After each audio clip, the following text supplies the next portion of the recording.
Hey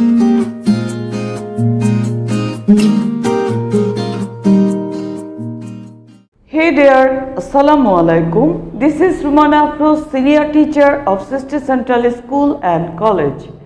What about you guys? What's new with you? Alhamdulillah, I'm great. Dear learners, hope all of you are fine also.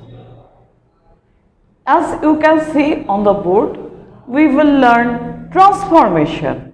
The class will be very interesting to you. Why? There can arise a question in your mind. Okay, no problem. I am giving you the answer. Actually, আমরা কিছু term আছে, কিছু topic আছে যেগুলো সাধারণত affirmative two negative করতেও পাই, আবার assertive two interrogative করতে গিয়েও পাই। সো আমরা কিন্তু এগুলোকে মিক্স আপ করে ফেলি। আজকে আমি তোমাদেরকে সেই জিনিসগুলোই কি ডিফারেন্স আসে, অর্থাৎ ডিফারেন্সটা কিভাবে হয়, এগুলো একটু ইন্ডিকেট করে দেখাতে চাই যেন তোমরা সহজেই মনে রাখতে পারো। ওকে ডিয়ার লার্নার্স, তোমাদের মনে আছে আমরা অ্যাফার্মেটিভ টু নেগেটিভ যখন করি এভরি যুক্ত সেন্টেন্স কিন্তু পেয়েছিলাম। সেক্ষেত্রে আমরা এভরি থাকলে নেগেটিভ কিভাবে করেছিলাম একটু বলো তো। গুড। অর্থাৎ তখন আমরা লিখেছিলাম এভরির জন্য লিখেছিলাম দেয়ার ইজ নো, কিন্তু ইন্টারোগেটিভ থাকলে চিত্রটা কিন্তু ভিন্ন। So let's start the class.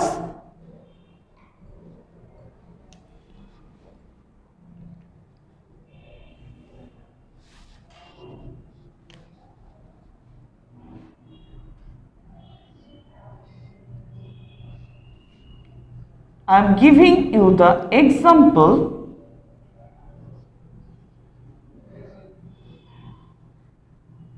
Everyone hates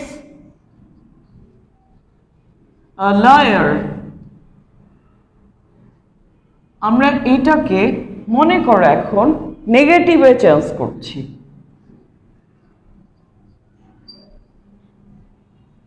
নেগেটিভে change করলে আমাদেরকে কি করতে হবে? Everyone hates a liar. নিয়মটা খুব ভালো করে তোমরা মনে রাখবে। এভরি আছে সেন্টেন্সে এবং নেগেটিভ করতে বলা হয়েছে। এভরি আছে সেন্টেন্সে এবং নেগেটিভ করতে বলা হয়েছে। আমি তোমাদেরকে শিখিয়েছিলাম যে এটা কিন্তু 3 ক্যাটাগরিতে নেগেটিভ করা যায়। There is no, but, there is no, who, don't, doesn't, didn't, আবার শুধুমাত্র শুরুতে নো দিয়েও পরবর্তীতে একটু চেঞ্জ করেও এটাকে নেগেটিভ করা যায়। সো আমাদেরকে মনে রাখতে হবে, আমি আজকে যেহেতু ডিফারেন্সটা দেখাচ্ছি নেগেটিভ করলে কী হবে এবং ইন্টারোগেটিভ করলে কী হবে, সো আমি এত ডিটেলসে যাব না, আমি একটা করে অ্যান্সার নিয়ে কাজ করব। একটু দেখো, এভরির জন্য নেগেটিভ করতে গেলে আমরা কি লিখব? দেয়ার ইজ নো। এভরির জন্য দেয়ার ইজ নো। ওয়ান যেখানে আছে নিয়ে নিলাম, দেয়ার ইজ নো ওয়ান। তারপরে কি? But, according to the rule but. অর্থাৎ আমাদের চেঞ্জটা কি?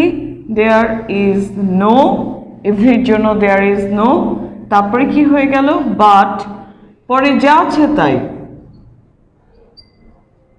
হেটস আ লায়ার, এটা হচ্ছে অ্যান্সার।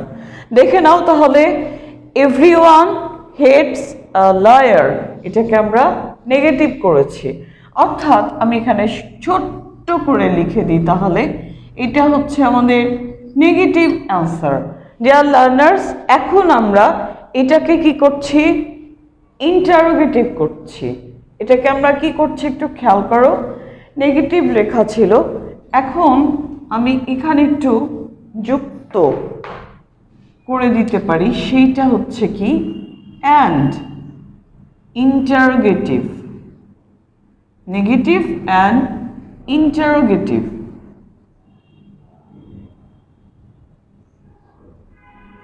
তাহলে তোমাদের কাছে ক্লিয়ার হয়ে যাবে, বোর্ডেও লেখা থাকলো। আমরা নেগেটিভ করেছি, এবার আমরা ইন্টারোগেটিভে চেঞ্জ করতে যাচ্ছি। একটু দেখো, আইএনটি শর্ট ফর্মে লিখছি। ইন্টারোগেটিভ এভরিবডি, এভরিওয়ান, অল এগুলো যদি থাকে, ইন্টারোগেটিভ করতে গেলে অবশ্যই আমাদেরকে হু নিতে হবে অ্যাট ফার্স্ট। নিয়ে নিলাম, এবং আমি তোমাদেরকে বলেছিলাম ভার্বের সাথে এস যুক্ত থাকলে হবে ডাজন্ট, ভার্বের সাথে এস যুক্ত থাকলে হবে কি ডাজন্ট।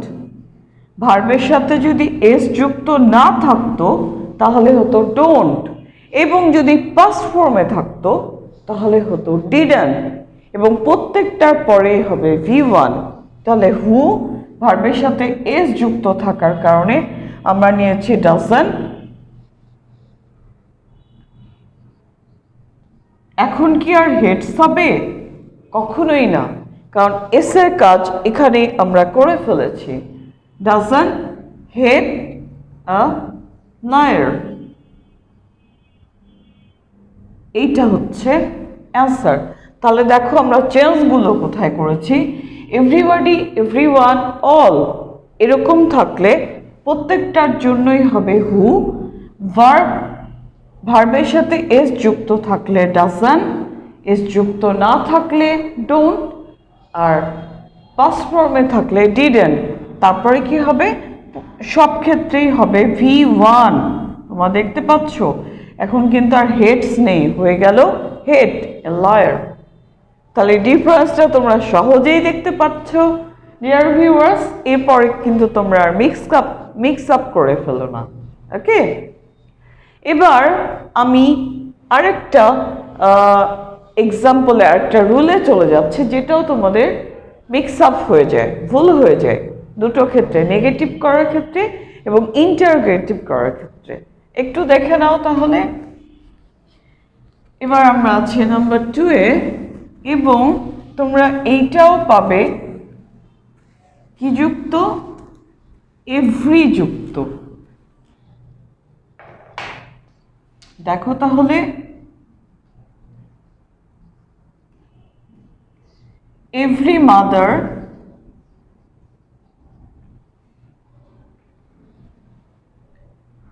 loves her child। আমি খুব সহজ এবং রিনার একটা এক্সাম্পল দিয়েছি, এটা তোমরা সাধারণত পেয়েই থাকো। নাম্বার 2 এ আছি আমরা, এবং সেম ওয়েতে আমরা নেগেটিভ করছি। আমি এবার শর্ট ফর্মে লিখছি, নেগেটিভ অ্যান্ড ইন্টারোগেটিভ করছি, একটু খেয়াল করো। এবার কি হবে? খুব সহজে আমরা এটাকে নেগেটিভ ইন্টারোগেটিভ করতে পারি। তোমরা পূর্বেই শিখেছো, শুধু যেন মিক্স আপ করে না ফেলো, আমি আজকে ডিফারেন্সটা তোমাদেরকে শো করছি। আমরা নেগেটিভ করছি, নেগেটিভের বেলায় দেখো তাহলে, every mother loves her child. যখনই তোমরা এভরি প্লাস নাউন পাবে নেগেটিভ করতে যাচ্ছ, তোমাদেরকে কি লিখতে হয়? একটু আগে তোমরা দেখেছো, there is no, there is no, এভরির জন্য দেয়ার ইজ নো। তারপরে মাদার ঠিক থাকবে, তারপরে কি হবে? But, according to the rule, but পরে যা আছে তাই থাকবে।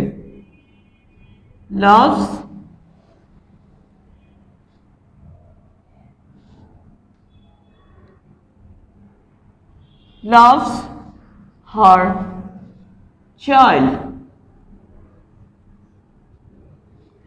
There is no mother but loves her child, full stop।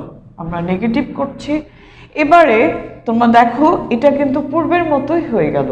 Every থাকলেই নেগেটিভ করতে গেলে আমরা কি নিলাম? দেয়ার ইজ নো। ডিফারেন্সগুলো একটু দেখো, দেয়ার ইজ নো, বাটটা এই যে এখানে, এই দুটোই হচ্ছে ডিফারেন্স। তারপর দেখো আমরা এটাকে ইন্টারোগেটিভ করছি। কি করছি বলো তো? ইন্টারোগেটিভ। এভরি প্লাস নাউন যদি থাকে, ইন্টারোগেটিভ করতে গেলে আমাদেরকে লিখতে হয় is there any, is there any. এরপরে কি হবে? মাদার, যা আছে তাই, mother. Is there any mother, অর্থাৎ চেঞ্জগুলো একটু দেখো। ইজ দেয়ার এনি মাদার, তারপরে কি হবে? হু, অ্যাকর্ডিং টু দ্য রুল এখানে আসবে হু। ডিফারেন্সটা খেয়াল করো, হু ভার্বের সাথে এস যুক্ত আছে, who doesn't love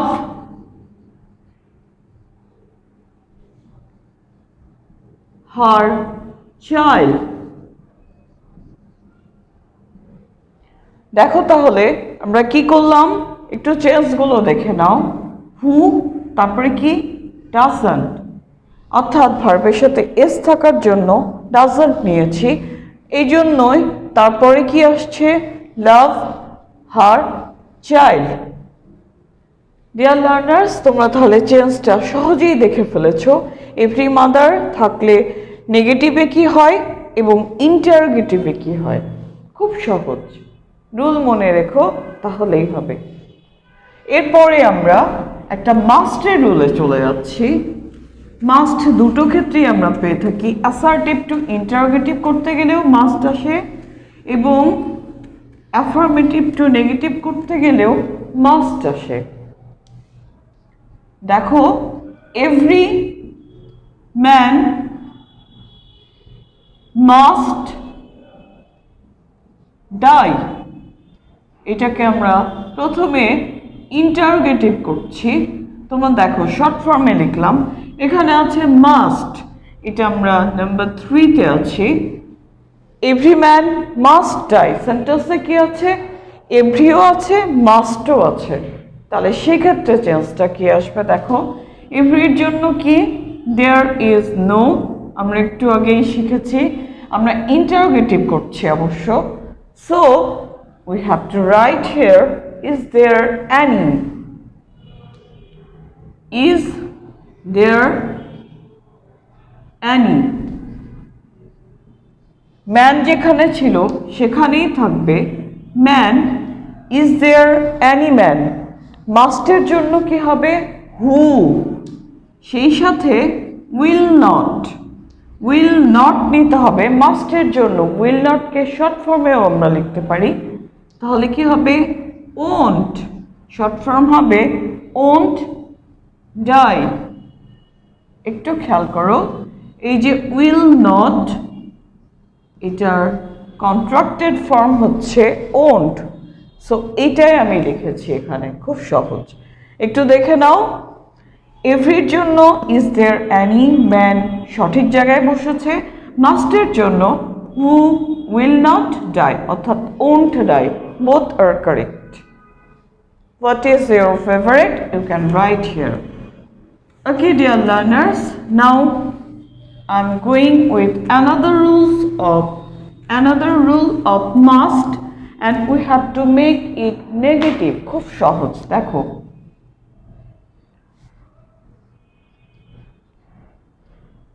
I must do it, আমরা এটাকে নেগেটিভ করছি। এবার সেন্টেন্সে কি আছে? মাস্ট আছে। মাস্টের রুল তোমরা খুব ভালো করেই জানো। আই মাস্টের জন্য কি হবে? cannot, but, অথবা cannot help, দুইভাবে অ্যান্সার করা যায়।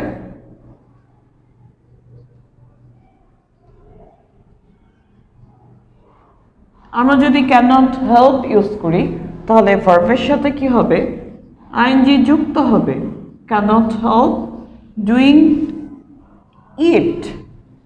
খুবই সহজ আনসার। তাহলে দেখো, মাস্টের জন্য cannot but নিয়েছি আর মাস্টের জন্য cannot help নিয়েছি, এবং এইখানে একটু চেঞ্জ হয়েছে, তোমরা খেয়াল করতে পারছো।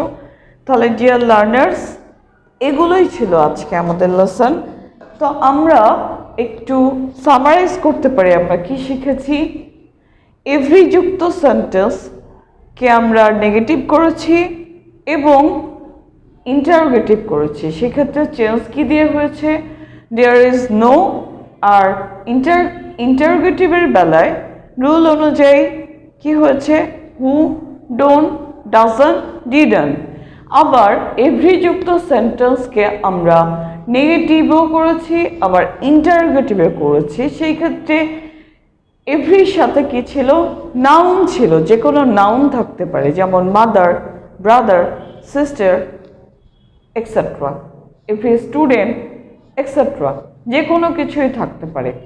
সেই ক্ষেত্রে এভরির জন্য there is no plus but যদি নেগেটিভ করি, আর ইন্টারোগেটিভে চেঞ্জ করলে ইজ দেয়ার অ্যানি, নাউন আসবে according to the rule, who, don't, doesn't, didn't আসবে V1 হবে। ওকে, এরপরে আমরা চলে আসলাম মাস্টে।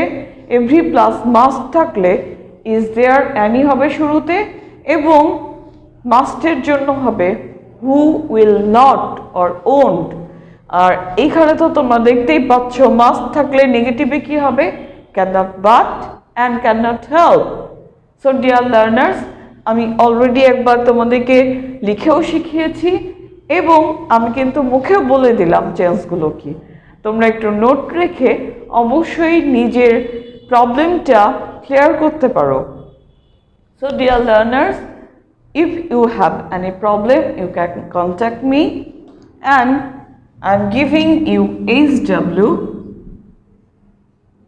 অবশ্যই তোমরা আজকে যা শিখেছো প্রত্যেকটা সেন্টেন্স দিয়ে একটা করে, প্রত্যেকটা রুল দিয়ে একটা করে সেন্টেন্স লিখে ট্রান্সফরমেশন করবে। তাহলে 4 রুলস, অর্থাৎ আমরা অ্যাকচুয়ালি শিখেছি 3 দাও, 3 রুলস।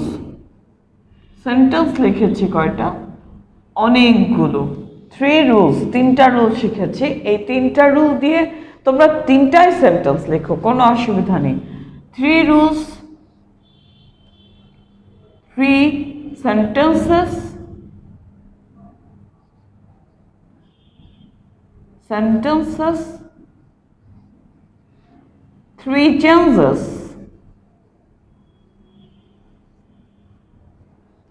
3 rules, 3 sentences, 3 changes। এটাই তোমাদের SW, very interesting। Okay, that's all dear learners. I think all of you have enjoyed the class. Next day we will be with another lesson, another interesting topic. Till then, goodbye and assalamu alaikum. Have a nice day.